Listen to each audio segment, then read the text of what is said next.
As Unitarian Universalists, we share a commitment to grow the fullness of our spirits together. And so we lift up and celebrate many journeys, many cultures, and many spiritualities. And we do so imperfectly, but we keep trying, we keep listening, and we keep learning.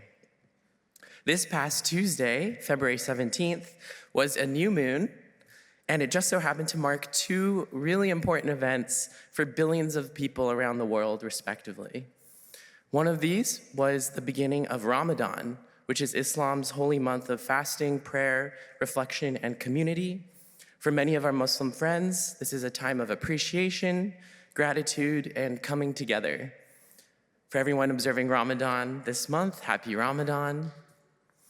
And this year, the same new moon last Tuesday also marked the Lunar New Year, which is also known as the Spring Festival.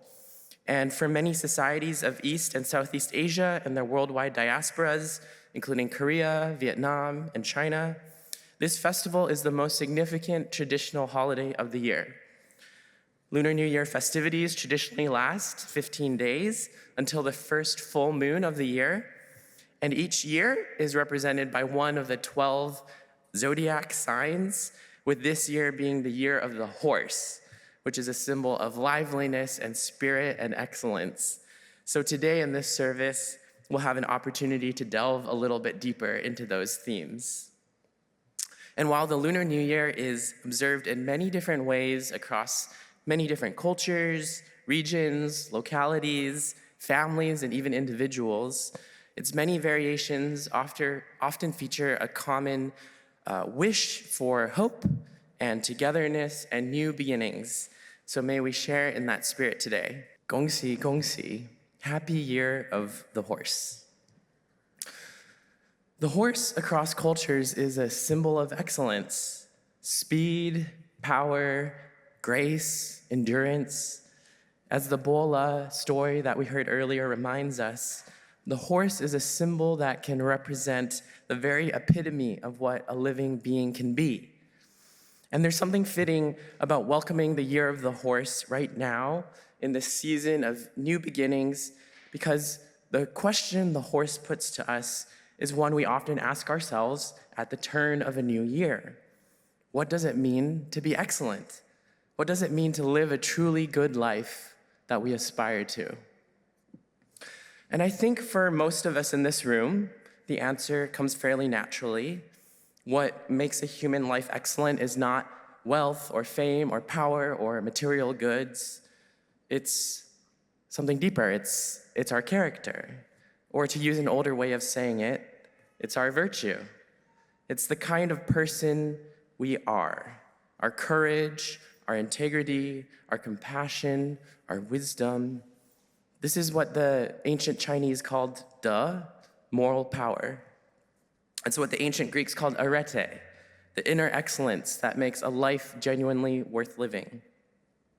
Across cultures and millennia, wise ones arrived at the same deep conviction. What matters most is not what we achieve, but who we are.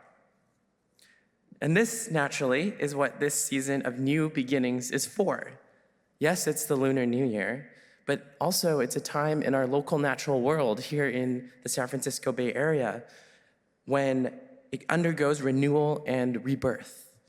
After a long period of rain and the deep watering of the soil, now is a time of lengthening daylight and the germination of seeds. The Chinese philosopher Mencius had this image. He said that every human being is born with moral sprouts called duan, these budding capacities for kindness, for conscience, for consideration, for wisdom. And if you've been outside in San Francisco lately, you've seen things actually sprouting right now. New green that's pushing up through the soil, the first signs of spring. And so fittingly, this is the time that we affirm the sprouts of our own capacity for virtue. At the organization where I serve as founding director, the San Francisco Contemplarium, we recently held our winter ingathering to honor this very threshold, this turning point between winter's quiet incubation and spring's first stirrings. we gathered for an afternoon of reflection and connection, working with this idea that the rainy season has been a time for rooting and quiet preparation and gestation beneath the soil. And that now, as daylight grows, as days grow longer, something new is ready to germinate.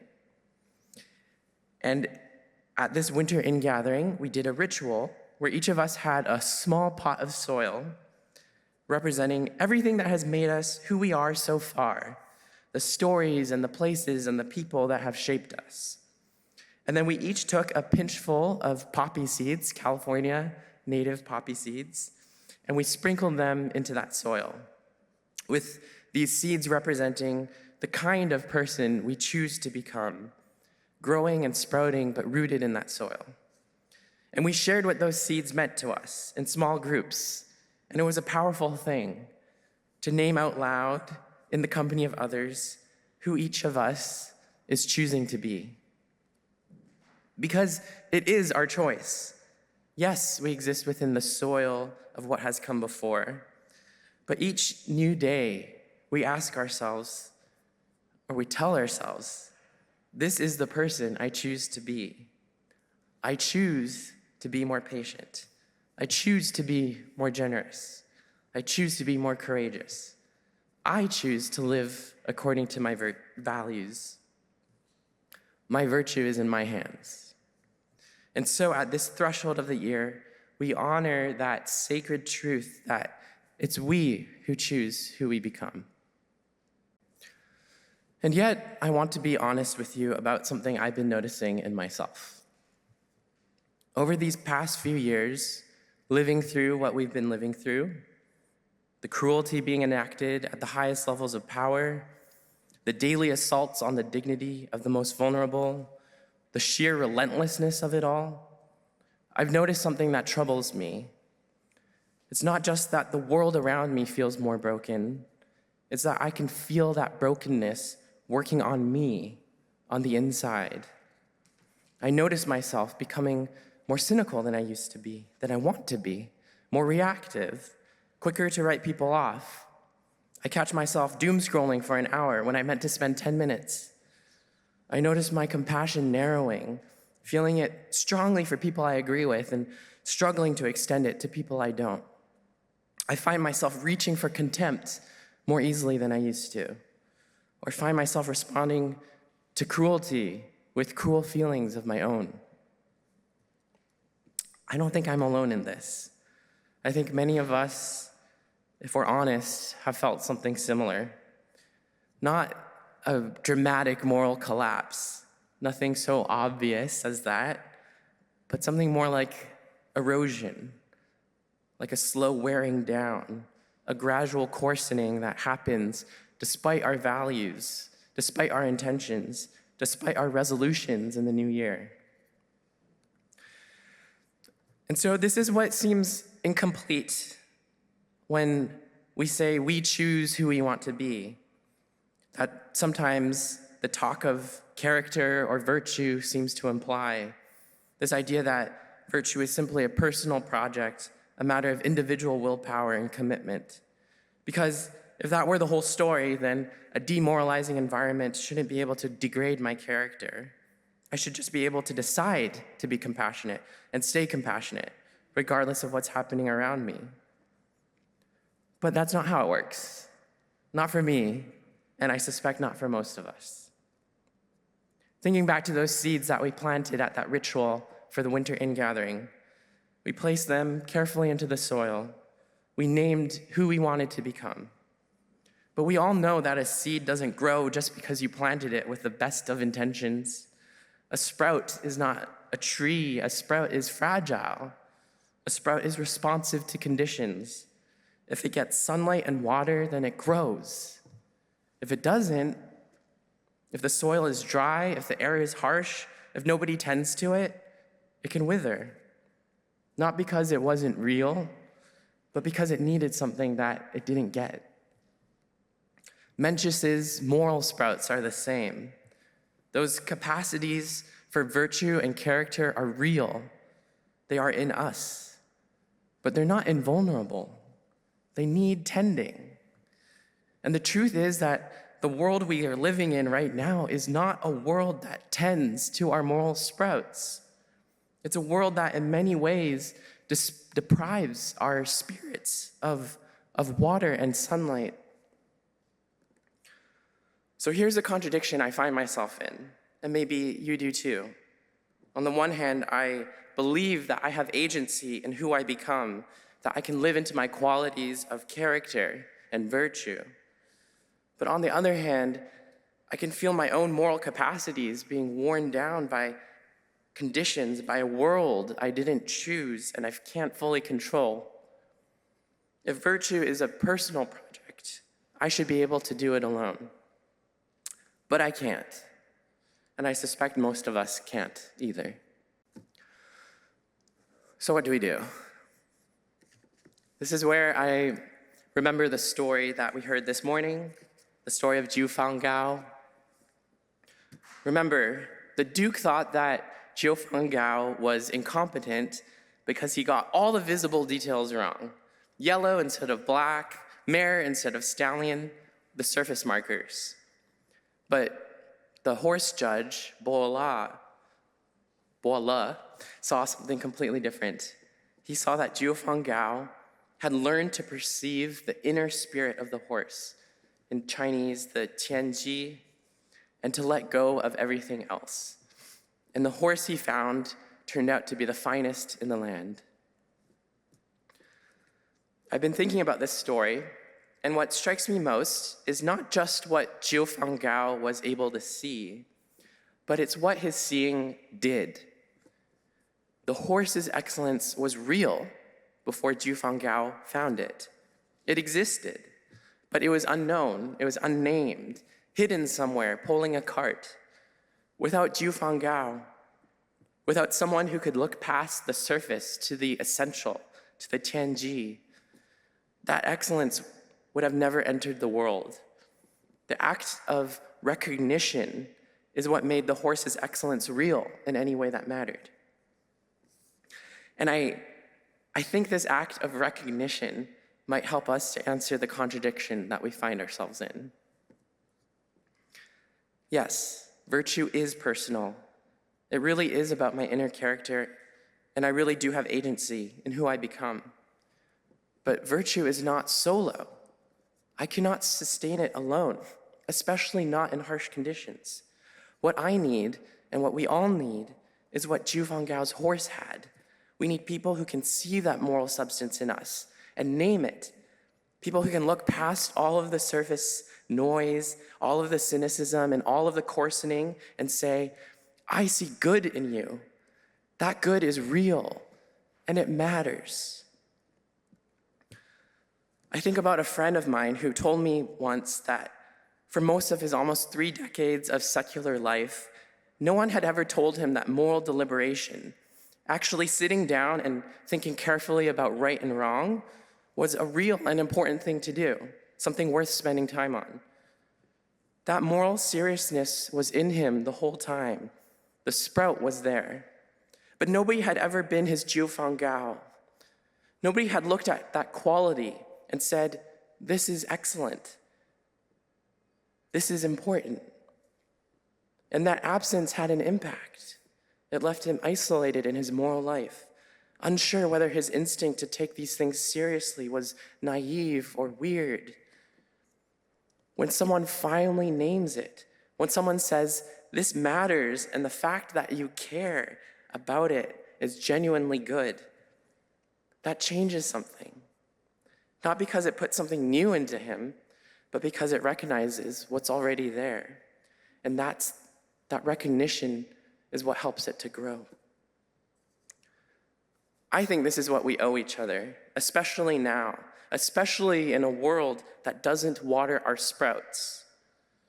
We owe each other the Fong kind of seeing, the deep seeing, past the cynicism, past the reactivity, past all those ways that we've been coarsened, to the moral substance that is still in us.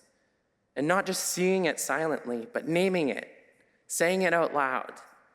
You were kind, and I noticed.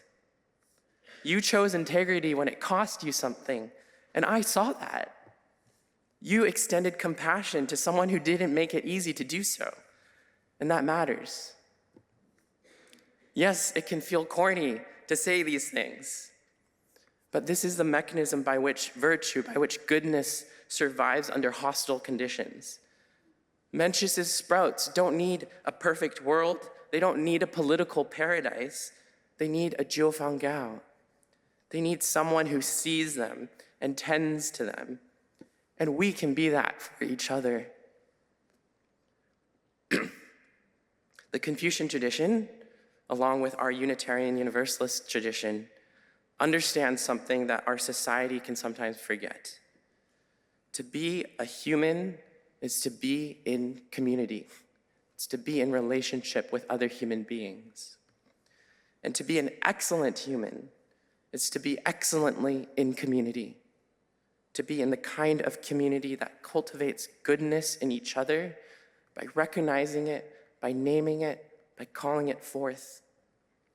We don't become good alone. We become good together.